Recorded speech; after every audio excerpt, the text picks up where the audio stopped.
La comunitat d'aprenentatge Amistat de Figueres ha estat la seu de la 16a trobada d'estudiants gitanes de Catalunya.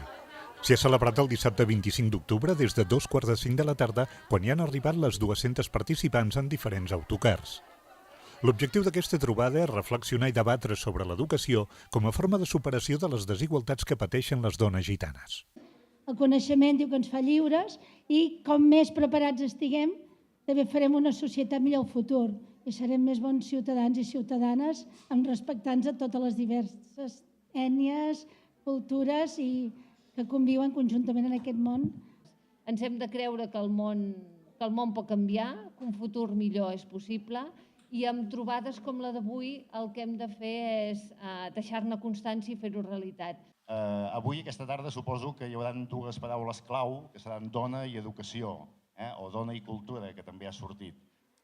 Crec que és important posar a l'abast això, aquesta educació, perquè és la manera que puguem avançar en aquest món.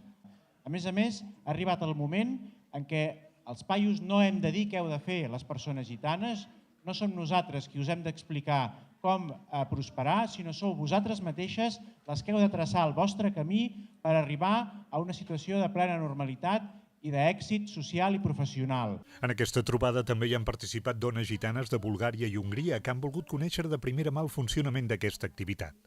Entre d'altres ponències, hi ha hagut una taula rodona on noies gitanes universitàries han explicat les seves experiències. Estoy licenciada en Economía, hecho en mi país, ¿vale? Y tengo también un máster en Administración Pública. Y además de esto, a llegar aquí en Barcelona, estoy estudiando ahora mismo Administración y Dirección de Empresas en la Universidad de Barcelona. La jornada organitzada per l'Associació Gitana de Dones Drom Cotar Mestipen s'ha tancat a les 8 del vespre amb un berenar i una festa final.